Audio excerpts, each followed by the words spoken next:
Sleepy town settling for the night, where the Owens women live their lives. And it's about time that the back porch light comes on at that house down the street,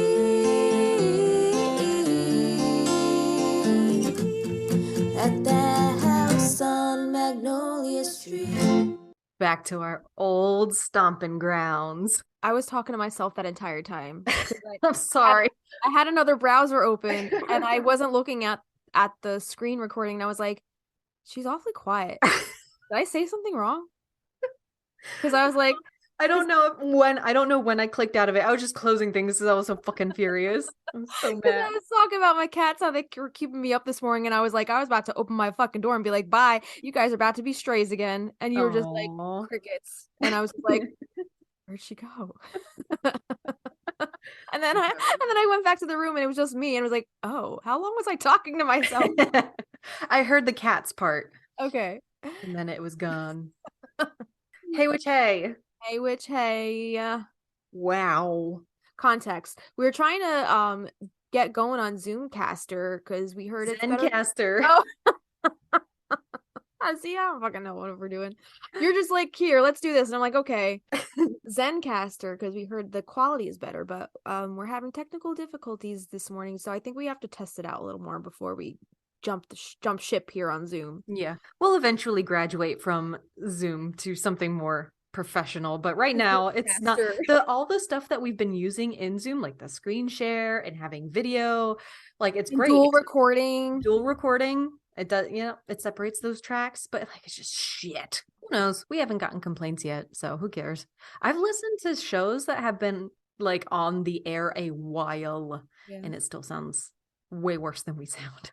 Yeah, I don't think we sound that bad. Nah. I mean, the only thing that's kind of annoying is the Zoom, how it cuts in and out of microphones when you get too loud or like somebody talks over you. But that's why we have the dual recording. So if somebody's talking over you, you still have that other recording to kind of separate the voices anyway. So, yes. I mean, I think it's okay for now. I'm content with this. I know we want to make ourselves sound better, but I mean, I think this is okay for now for what it is. Did you have to pay for that Zencaster thing? Nah.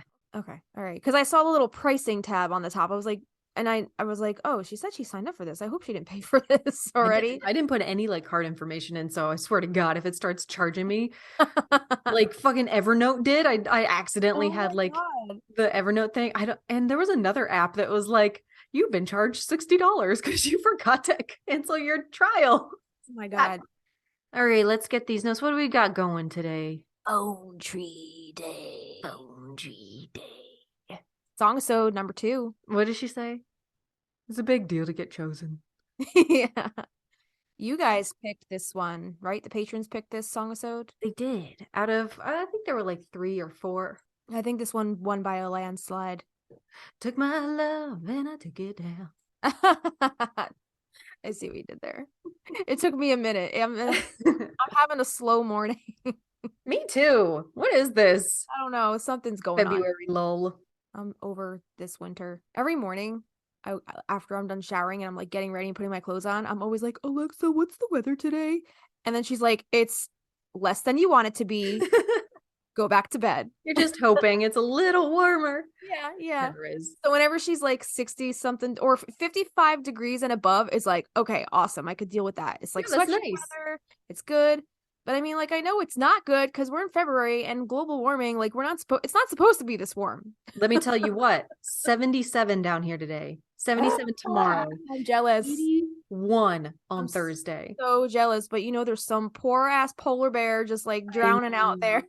It's awful. It is awful. Anyway, I'm putting on my lavender and vanilla aromatherapy. This was free. I got it. I had a coupon for like an $8 or less Bath and Body product at Bath and Body Works. You know what scent I just fucking die that. for is honeysuckle. Ooh. Love honeysuckle. Somebody gave me like a little tester freebie and it's honeysuckle scented. It's amazing. It's so amazing. And I just savor it. We had a honeysuckle vine growing along our fence a couple years ago, but it was intertwined with like all this like crap English ivy that we dug up and tore out. We'd like dug up all the roots, and it came out with all of the other ivy. It was just like all tangled in with all of it, and I was like, it smells so good. Yeah, it does. Do we have any patrons? We got a patron. Yay! Their name is Samantha, and they joined us for our live that we had a couple days ago. Samantha, thank you for being our little lilac. Welcome, Samantha. Lilac. Oh, I've been meaning to write those little patron songs. I had AI help us out, but I want to hear what you have. They're on my list. I keep forgetting. Dude, the past like week has been nuts. I was trying to fix some of the stuff on the placenta episode, and then I was finishing editing the Laura episode, and now I'm jumping right into edits for the Goofs and Trivia episode, which I told you something got shifted around and I had to redo all my freaking edits on half the episode before I picked up where I left off, and I was just like, but Sam, you get yourself a Songisode, and we hope you enjoyed Phone Tree. She got to hear a little bit of Phone Tree Day on our live. Yeah, we premiered like the first up to the end of the first chorus. We premiered a little bit of it on our Facebook Live. So yeah, you guys, if you guys want like, behind the scenes live shows and live little sneak peeks of our songs that we haven't aired yet, get in on our $5 tier so you access our Discord, our Facebook Lives. Yeah, it's a lot of fun. We had a lot of fun on, was it Sunday? Yesterday? No. Wow, that was 2 days ago already. Like a wrecking ball that day, and I just wanted to match your energy. I did put on our guys. We have a public like Spotify playlist of all the songs that we showcase on the show or talk about on the show, and it's really like it's pretty good. It's a pretty good playlist. It gets you in a good mood. So that's what I had on right before. Yeah, our patrons helped us pick out the songs for the next WMSR session episode, which comes out right after this, because this is episode 20. Oh, that's right. Right, every 10 episodes we get a MSR episode. It still reminds me of AARP. I don't know why my throat just did that either.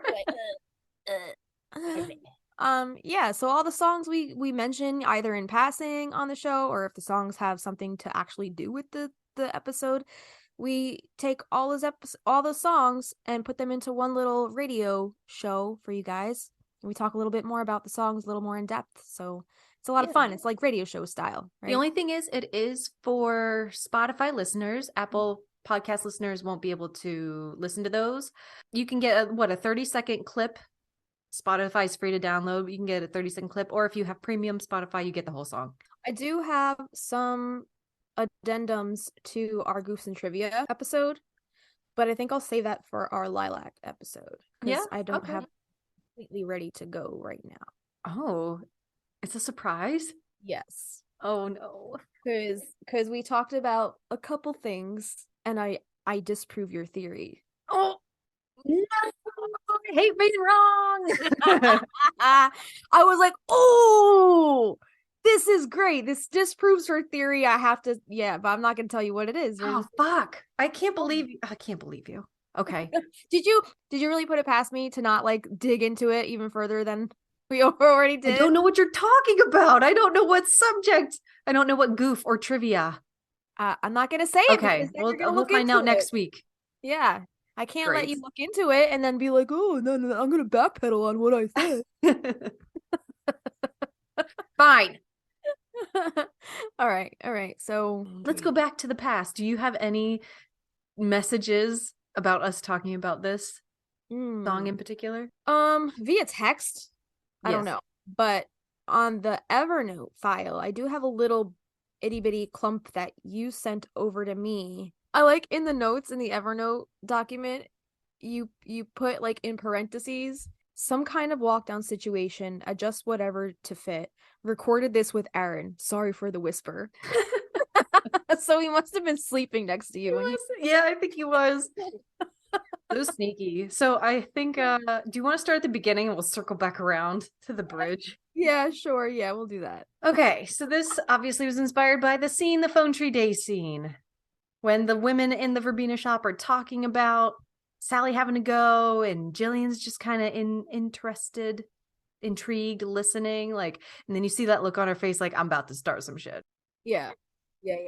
She about to pop some stacks. $20 in her pocket. So this song is from Jillian's perspective when she goes to visit Sally at that horrible PTA meeting. Which, by the way, I think we talked about this somewhere else. It on says the live. Yeah, it says PTC on the board, not PTA. I guess it's phone tree committee, right? What does the A in PTA stand for? Association? But is it like parental something association? Parent teacher association? Parent teacher association. Okay. Yeah. So then PTC must be committee. Phone tree committee, I guess. Yeah. I don't think it's parent teacher. I don't think those were teachers in that room. They were all nosy ass like townspeople. Maybe they weren't legally allowed to be an association. Maybe they're not a part of the union. The union. The Board of Education. Yeah. They're bluegrass movement. Is that what they call it? Bluegrass? No, not bluegrass. Grassroots. Talking about bluegrass, going back to No Diggity. I'm gonna pop some tags. That's such a cool mashup. I'm so obsessed with that mashup. I'm glad you introduced me to that. Which, by the way, that's going to be on our next episode. We're going to talk about that song. Awesome. This is the PTA meeting. Jillian goes, stirs up all of that drama in her little itty bitty crop top and her belly chain and her snake tattoo. This song is very springtime to me. Yeah. It's like a little hop, skip, and a jump kind of medley. We also talked about how Jillian in that scene, she deliberately... Okay, so this scene started right before this scene, she was in the verbena shop. Carla and Linda were giving her the lowdown about the phone tree.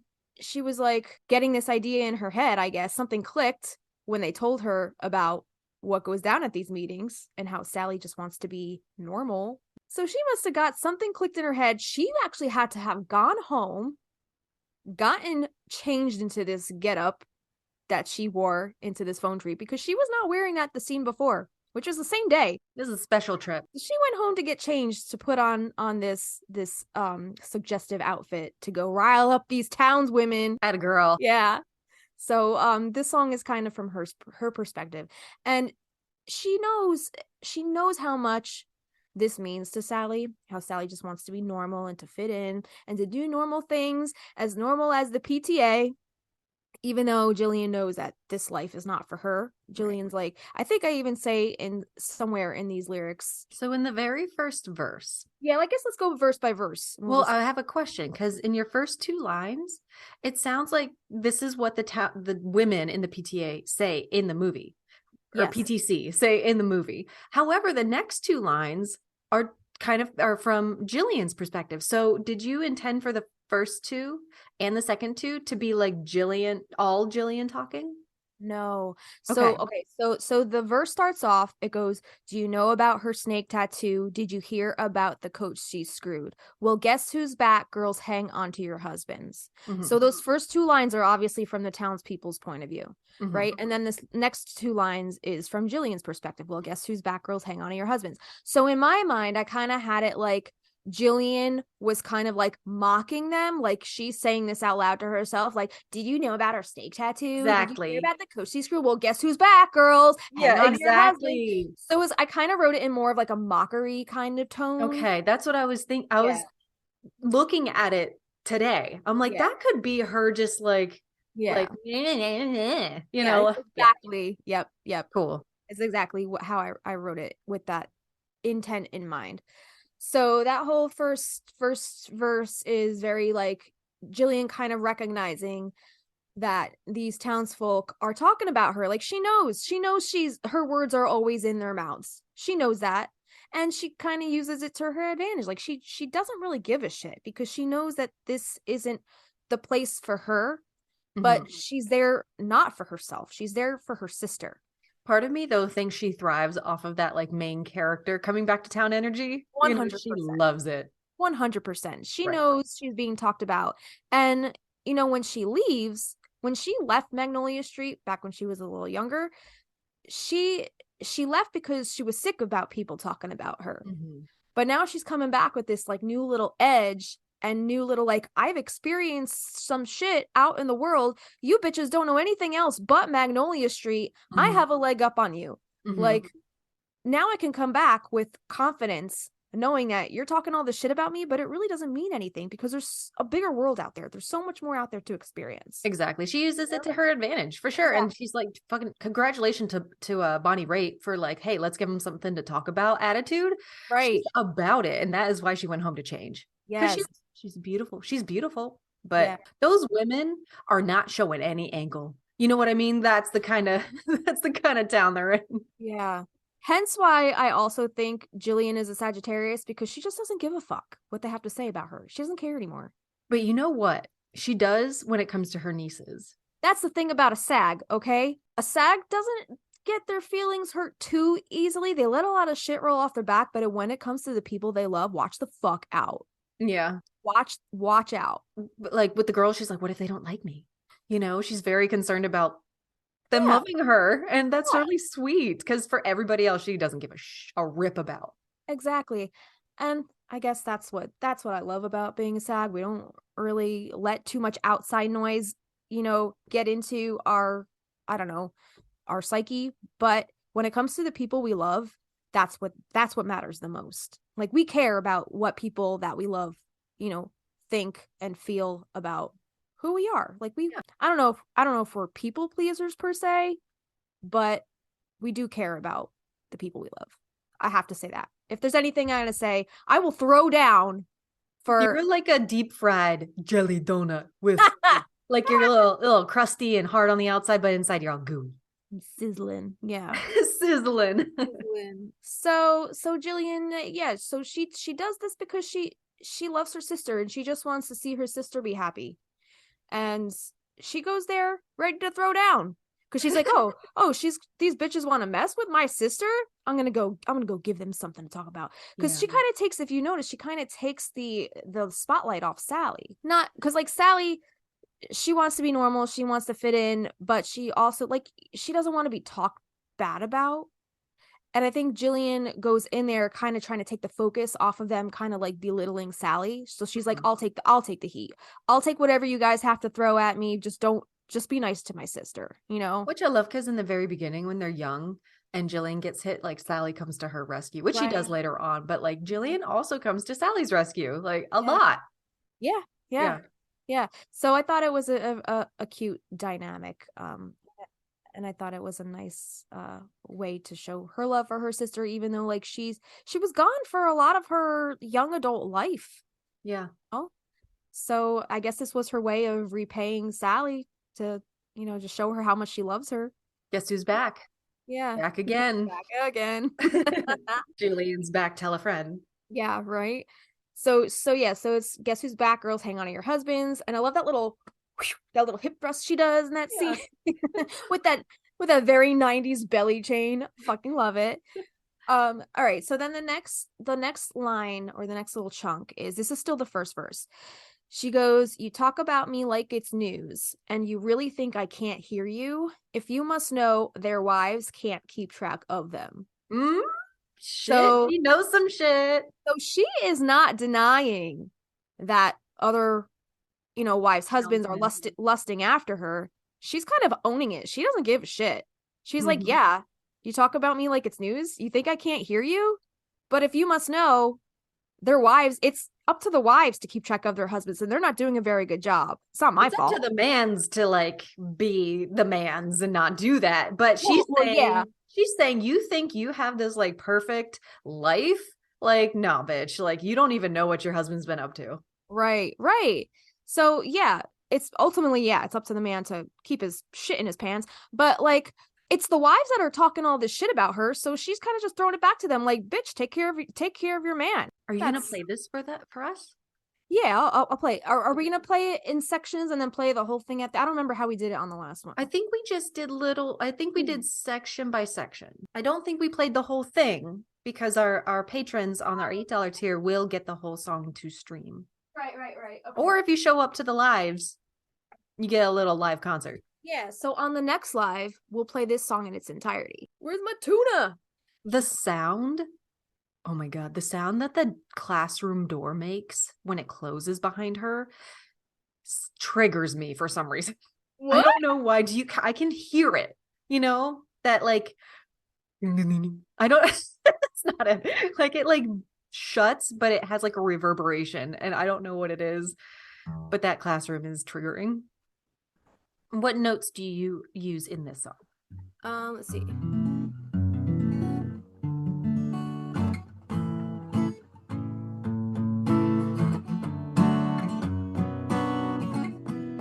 Or is it Capo 2?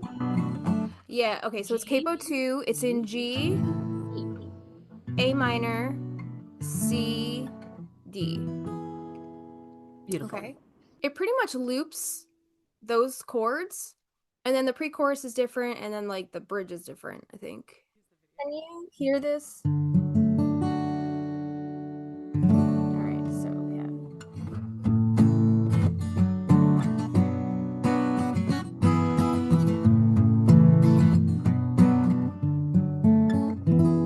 So that's the first. Can you hear my voice while? I can, yeah.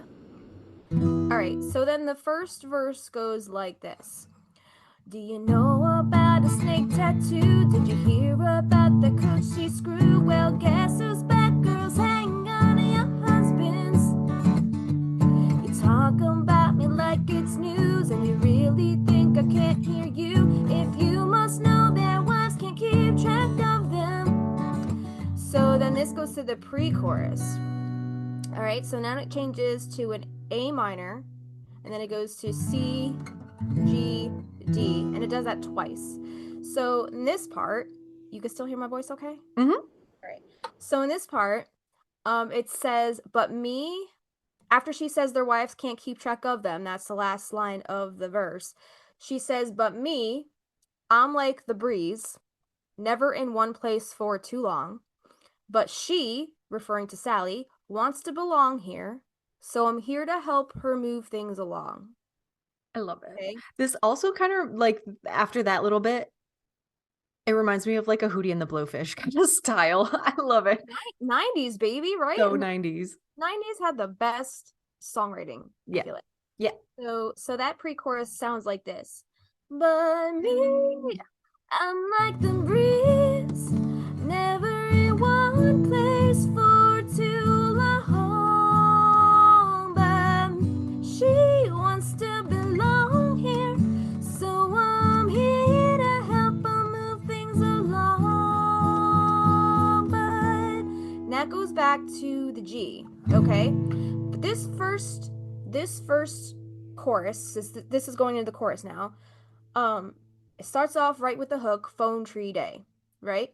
It drops down a little bit. It's not a full out chorus yet, because it's kind of like setting the mood a little bit for what she's about to walk into. This whole shit show of a PTA meeting she's about to walk into. She's kind of like these are like her thoughts right before she opens the door. Yeah. So before she has her hand on the handle of that door. She's kind of composing herself, and she just kind of takes a breath, and she's like, phone tree day.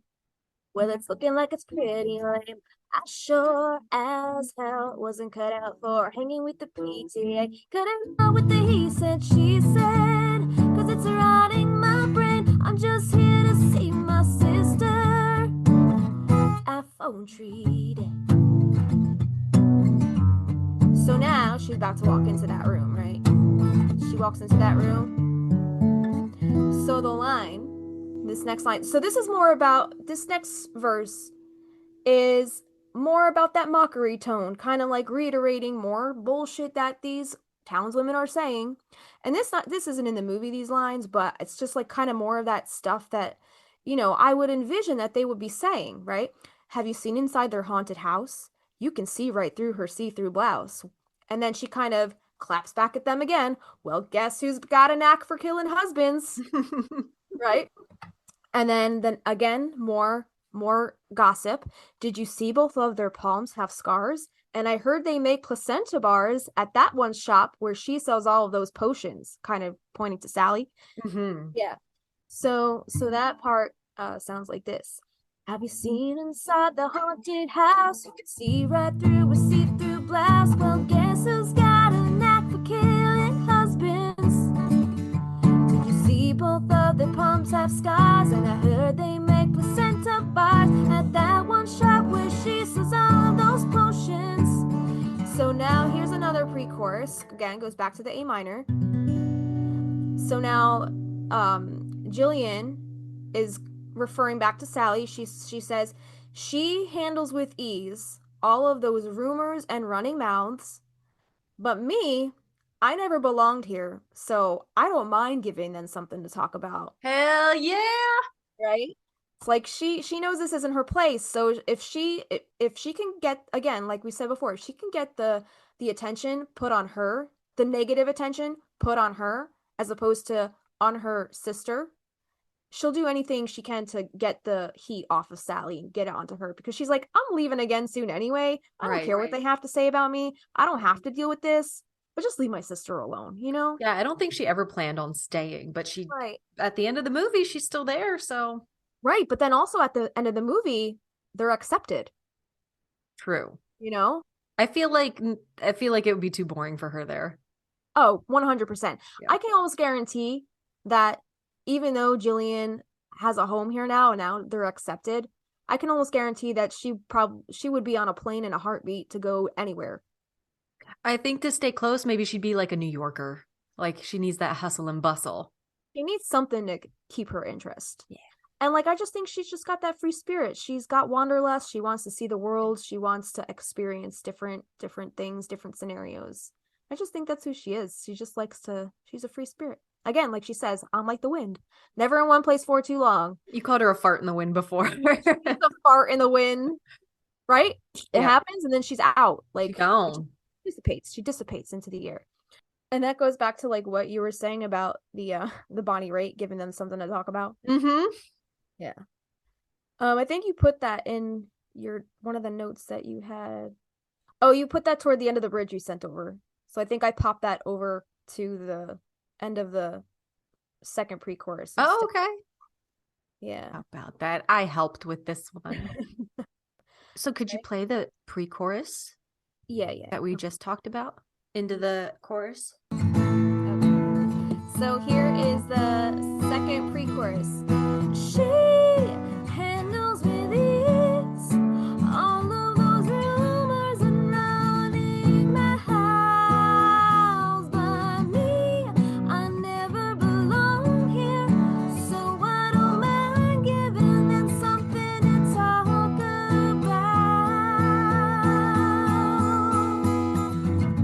Phone tree day, well, it's looking like it's pretty lame. I sure as hell wasn't cut out for hanging with the PTA.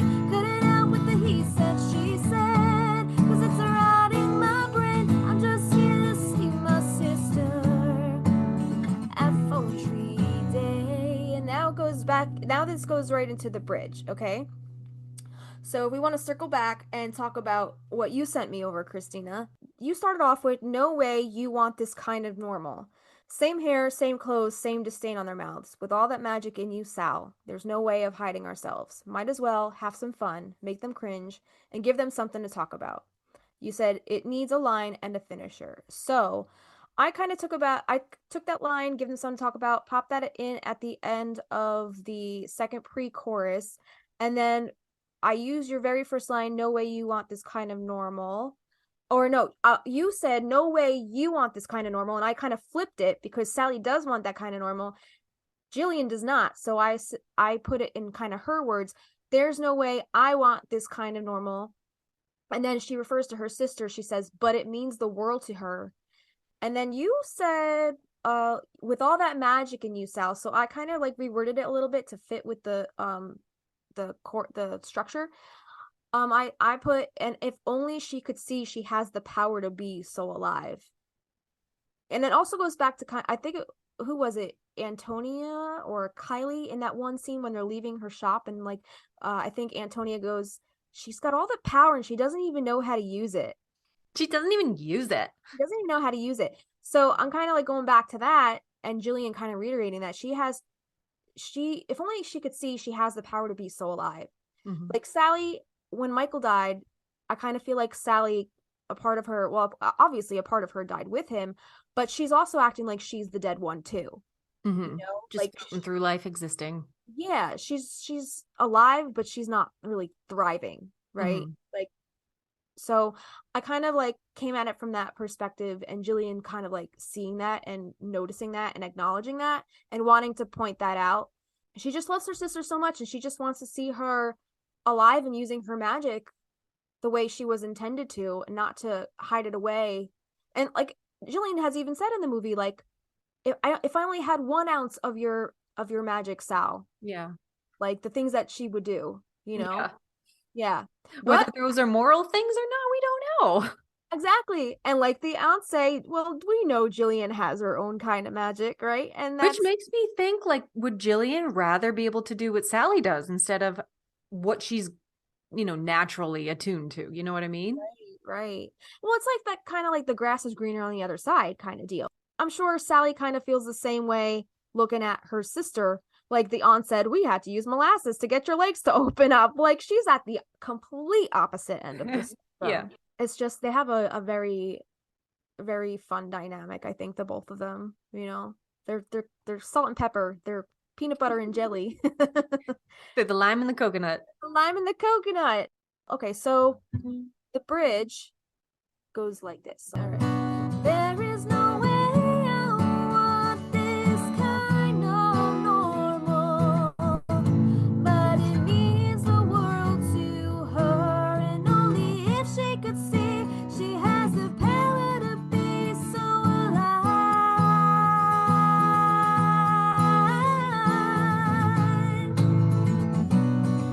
So I'm picturing like a guitar solo here. Very 90s guitar solo.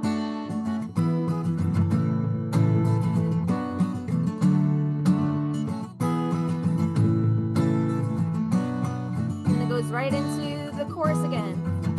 Phone tree day, When it's looking like it's pretty late. I sure as hell wasn't cut out for hanging with the beating. Cut it out with the he said, she said. Put this right in my brain. I'm just here to see my sister at phone tree day. Yay, yay, yay. Oh, oh, oh, oh.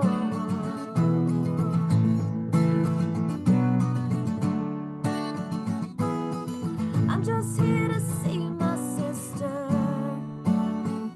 at phone tree day. And that's the end of the song. Yay! Clapping. Insert Yeah. clapping here. Yeah.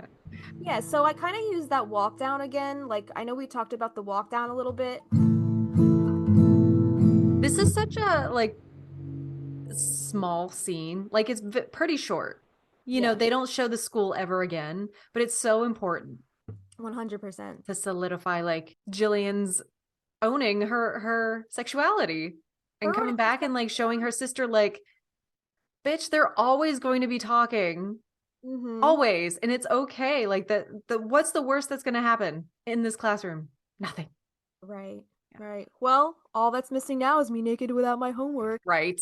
That's the only thing that can make it worse, I guess, in Sally's mind, right? Right. Like, but Jillian don't give a fuck, and she wants to show her sister it's okay to not give any fucks. Yeah.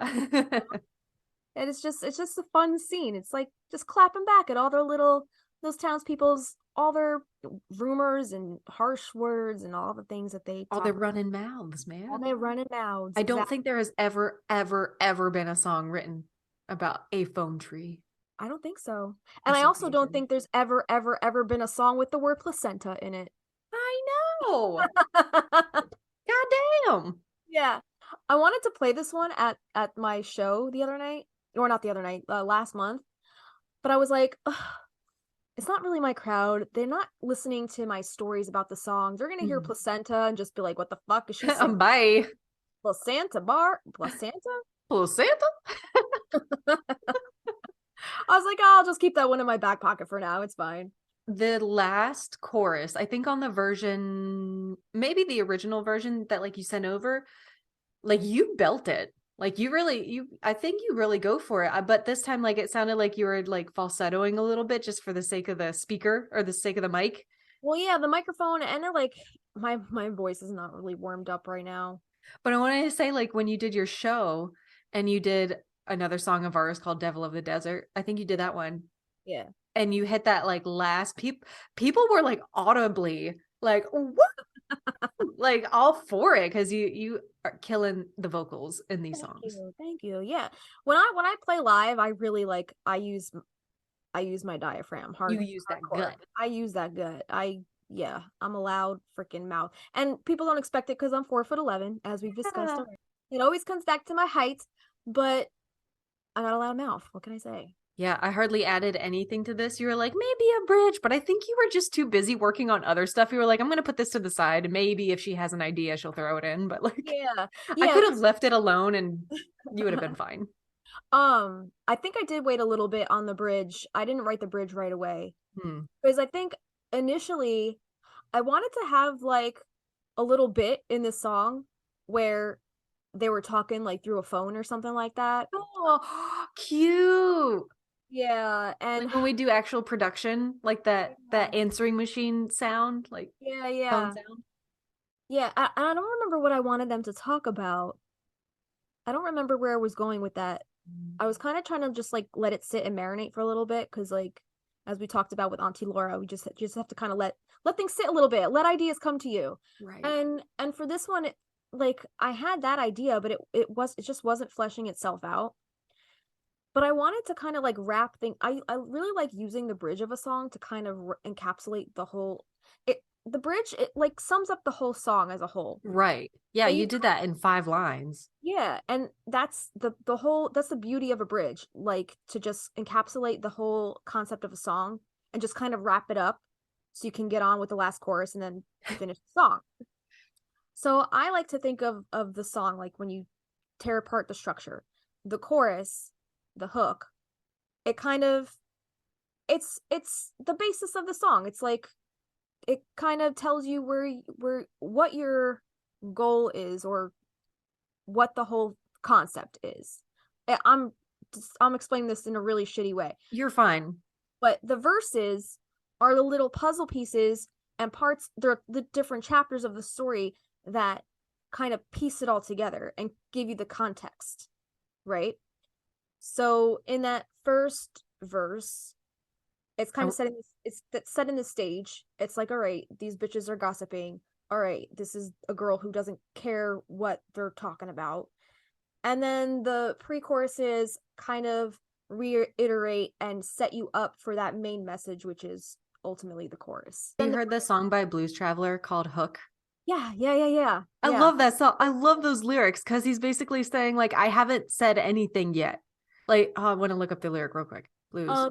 He wrote that song in frustration because the record labels kept like not really paying attention to him, or like he kept trying to shop his music. Nobody was biting on, what he was writing. And he wrote that kind of like as mockery to the labels for only being after the hook. It says, it doesn't matter what I say, so long as I say it with inflection.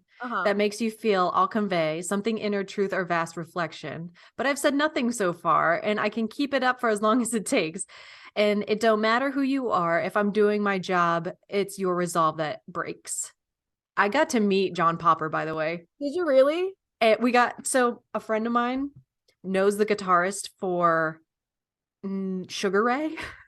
Oh shit, okay. And they were playing out in California, and it was like a throwback. It was like Sugar Ray, Blues Traveler, and some other band.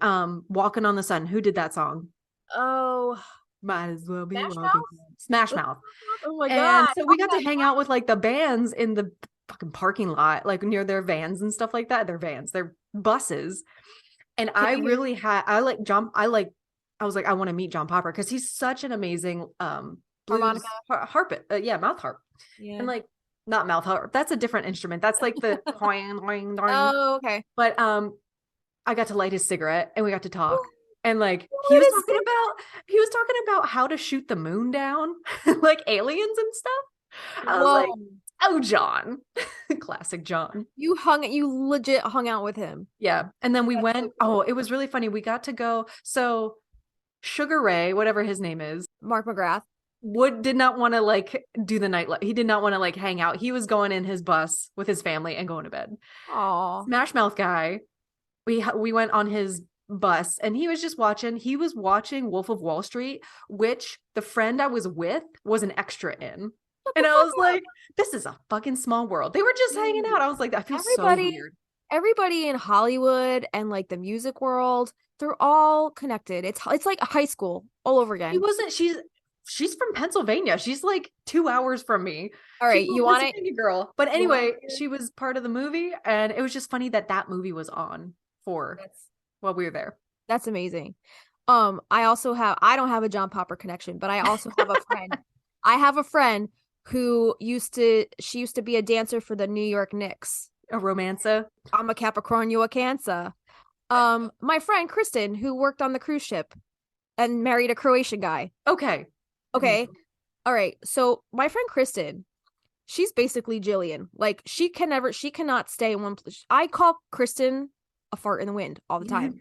Well, not so much anymore. Now she's married. She's settled down. She has her house with her husband and her baby. She's having another baby, by the way. Mazel.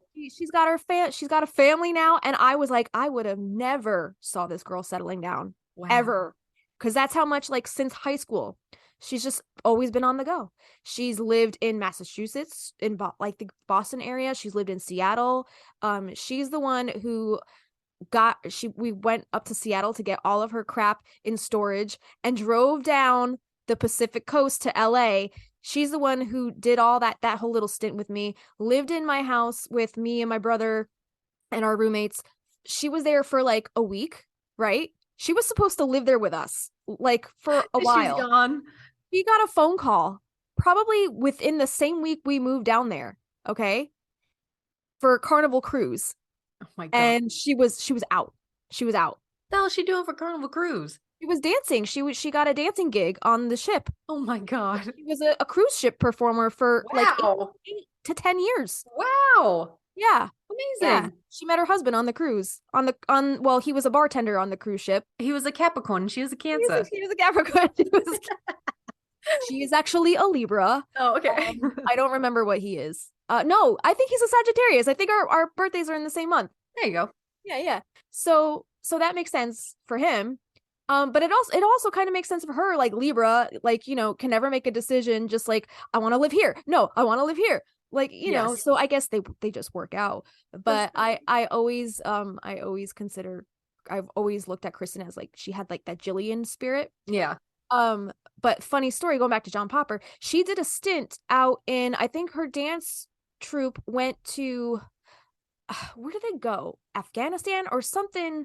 After 9/11, something for the troops. She performed for the troops, and John Popper, she met him out there. That's awesome.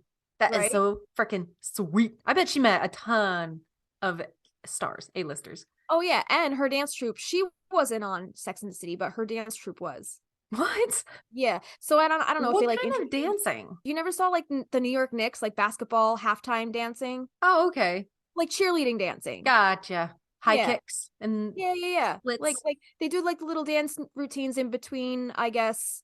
I don't know anything about basketball. So is it quarters? Touchdown. Yeah, like touchdown for basketball. Yeah, they would dance in between, I guess, parts of the game. So Okay. yeah, there was an episode of Sex and the City where they featured. Wait, so she met John Popper out like in the in Middle East? Afghanistan. Yeah, The fuck?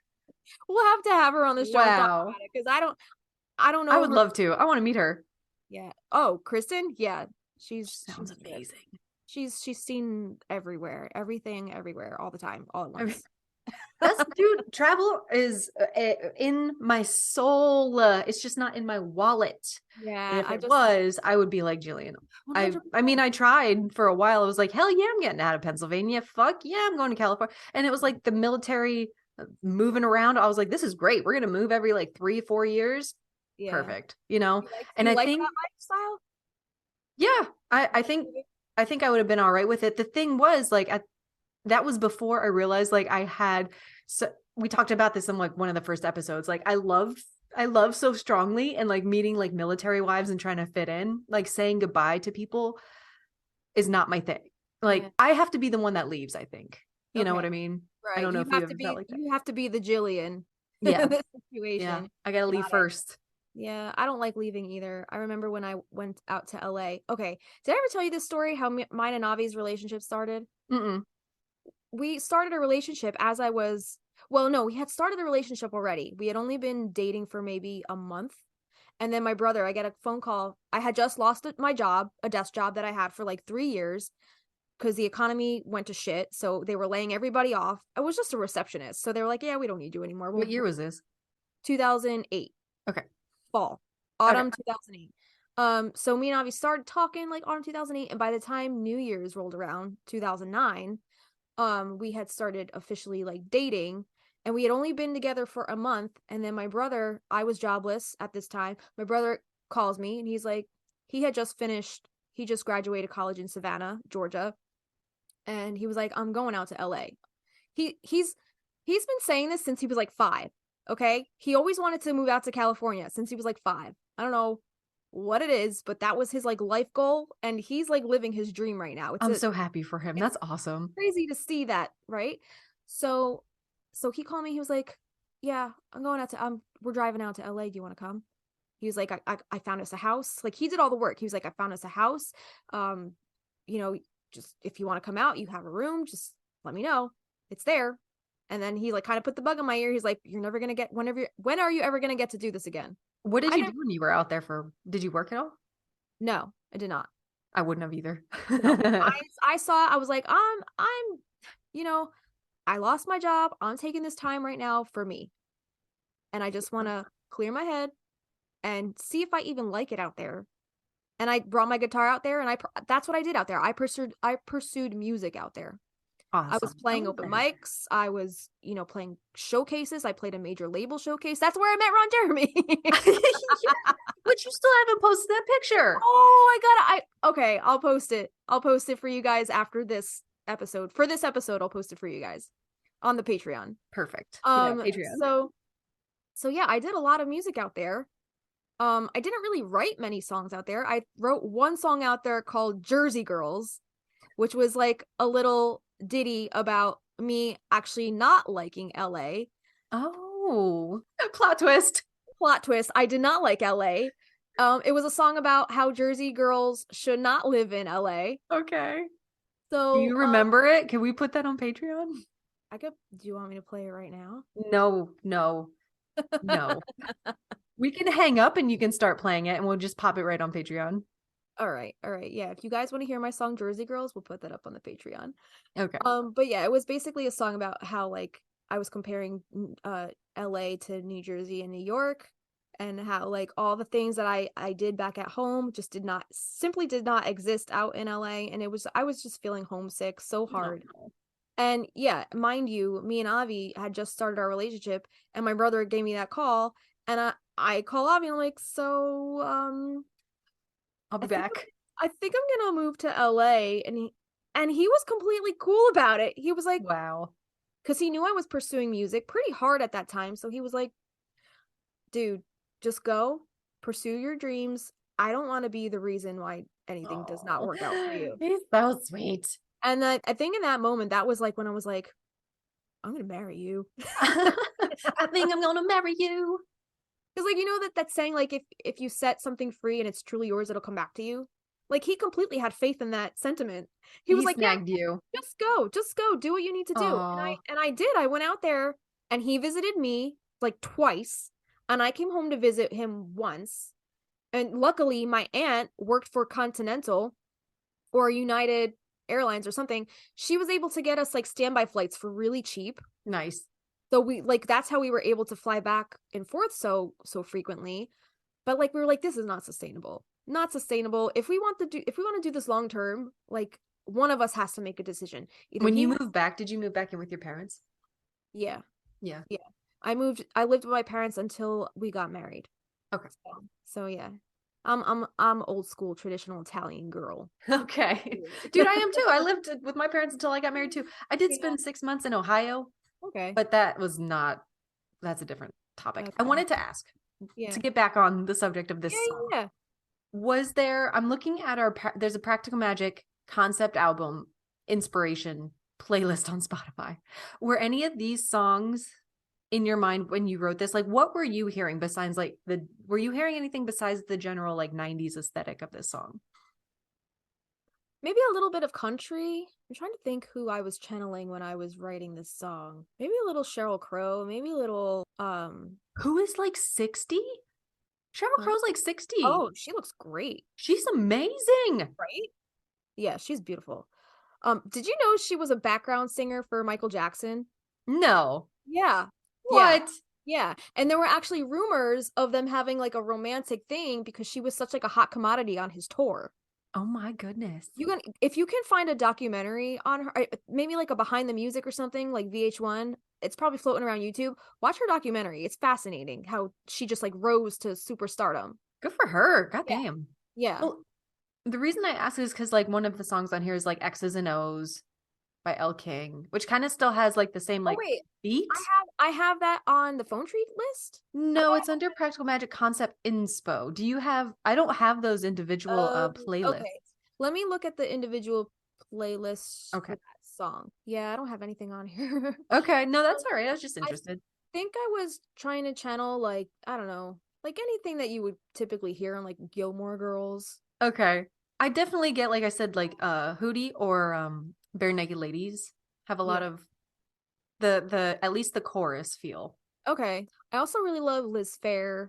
I haven't listened to too much Juliana Hatfield, but I don't know why I was thinking of her. I was thinking of her when I was writing the song. I don't know why. Okay. I only really know the song that she had on the Craft soundtrack, but I kind of want to like dive down that rabbit hole of her music a little bit more because I had her in my mind when I was writing this, and I don't know why, because like I don't really even know much of her music. Write that down somewhere, because you're gonna forget that like 10 years from now when the songs are made.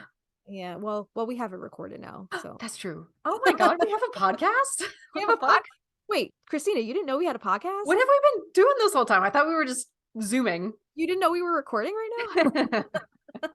I like these episodes because they're so easy to talk about, and just I get to listen to you play, which is a gem, and it's nice to break free from the script a little bit, you know. Yeah, we didn't have to do any notes for this one.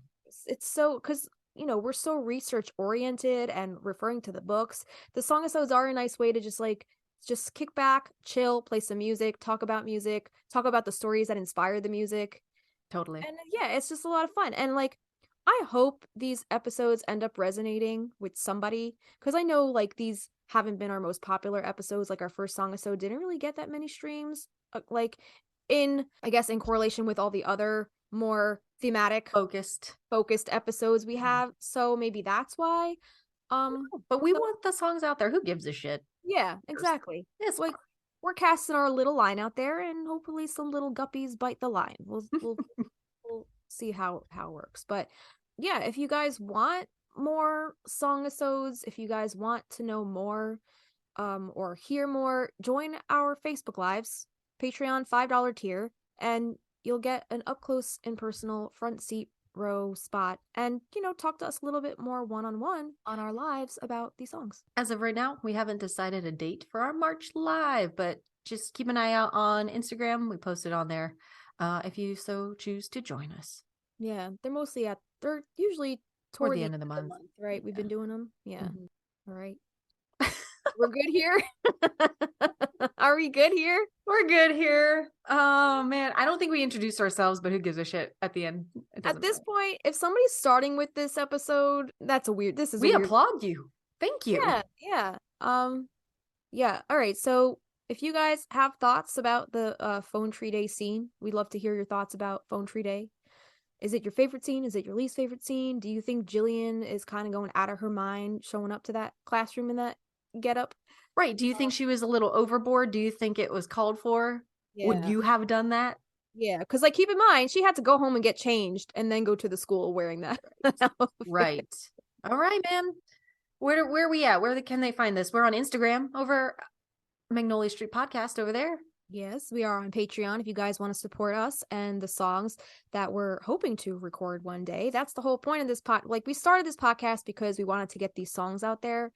And we would love to do a crowdfunding campaign to eventually get these songs professionally recorded. And we'd love to release a vinyl for this. I think it would be so cool. Double vinyl, beautiful 20 artwork songs. by Kristina. Oh yeah, Kristina. Signed by Alice Hoffman. Signed by Alice Hoffman. Dude, it would be so cool to get her involved in some way, but I'm sure she has bigger fish to fry than our stupid ass face.